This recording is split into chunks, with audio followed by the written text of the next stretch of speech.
Every afternoon, as they were coming from school, the children used to go and play in the giant's garden. It was a large, lovely garden with soft green grass. Here and there over the grass stood beautiful flowers like stars, and there were 12 peach trees that in the springtime broke out into delicate blossoms of pink and pearl, and in the autumn bore rich fruit. The birds sat on the trees and sang so sweetly that the children used to stop their games in order to listen to them. "How happy we are here," they cried to each other. One day the giant came back. He had been to visit his friend the Cornish ogre, and had stayed with him for 7 years. After the 7 years were over, he had said all that he had to say, for his conversation was limited, and he determined to return to his own castle. When he arrived, he saw the children playing in the garden. "What are you doing here?" he cried in a very gruff voice, and the children ran away. "My own garden is my own garden," said the giant. "Anyone can understand that, and I will allow nobody to play in it but myself." So he built a high wall all round it and put up a notice board. "Trespassers will be prosecuted." He was a very selfish giant. The poor children had now nowhere to play. They tried to play on the road, but the road was very dusty and full of hard stones, and they did not like it. They used to wander round the high wall when their lessons were over and talk about the beautiful garden inside. "How happy we were there," they said to each other. Then the spring came, and all over the country there were little blossoms and little birds. Only in the garden of the selfish giant it was still winter. The birds did not care to sing in it as there were no children, and the trees forgot to blossom. Once a beautiful flower put its head out from the grass, but when it saw the notice board it was so sorry for the children that it slipped back into the ground again and went off to sleep. The only people who were pleased were the snow and the frost. "Spring has forgotten this garden," they cried, "so we will live here all the year round." The snow covered up the grass with her great white cloak, and the frost painted all the trees silver. Then they invited the north wind to stay with them, and he came. He was wrapped in furs, and he roared all day about the garden and blew the chimney pots down. "This is a delightful spot," he said. "We must ask the hail on a visit." So the hail came. Every day for 3 hours he rattled on the roof of the castle till he broke most of the slates, and then he ran round and round the garden as fast as he could go. He was dressed in gray, and his breath was like ice. "I cannot understand why the spring is so late in coming," said the selfish giant, as he sat at the window and looked out at his cold white garden. "I hope there will be a change in the weather." But the spring never came, nor the summer. The autumn gave golden fruit to every garden, but to the giant's garden she gave none. "He is too selfish," she said. So it was always winter there, and the north wind, and the hail, and the frost, and the snow danced about through the trees. One morning the giant was lying awake in bed when he heard some lovely music. It sounded so sweet to his ears that he thought it must be the king's musicians passing by. It was really only a little linnet singing outside his window, but it was so long since he had heard a bird sing in his garden that it seemed to him to be the most beautiful music in the world.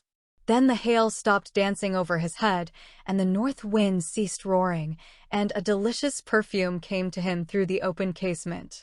"I believe the spring has come at last," said the giant, and he jumped out of bed and looked out. What did he see? He saw a most wonderful sight. Through a little hole in the wall the children had crept in, and they were sitting in the branches of the trees. In every tree that he could see there was a little child. And the trees were so glad to have the children back again that they had covered themselves with blossoms and were waving their arms gently above the children's heads. The birds were flying about and twittering with delight, and the flowers were looking up through the green grass and laughing. It was a lovely scene. Only in one corner it was still winter.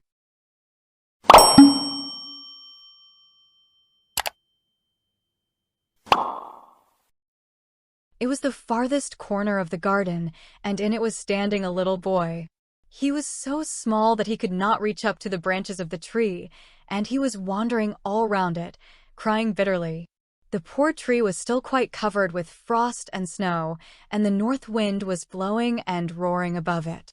"Climb up, little boy," said the tree, and it bent its branches down as low as it could, but the little boy was too tiny. And the giant's heart melted as he looked out. "How selfish I have been," he said. Now I know why the spring would not come here. I will put that poor little boy on the top of the tree, and then I will knock down the wall, and my garden shall be the children's playground for ever and ever." He was really very sorry for what he had done. So he crept downstairs and opened the front door quite softly and went out into the garden. But when the children saw him, they were so frightened that they all ran away, and the garden became winter again. Only the little boy did not run, for his eyes were so full of tears that he did not see the giant coming. And the giant stole up behind him and took him gently in his hand, and put him up into the tree. And the tree broke at once into blossom, and the birds came and sang on it, and the little boy stretched out his 2 arms and flung them round the giant's neck and kissed him. And the other children, when they saw that the giant was not wicked any longer, came running back, and with them came the spring. "It is your garden now, little children," said the giant, and he took a great axe and knocked down the wall.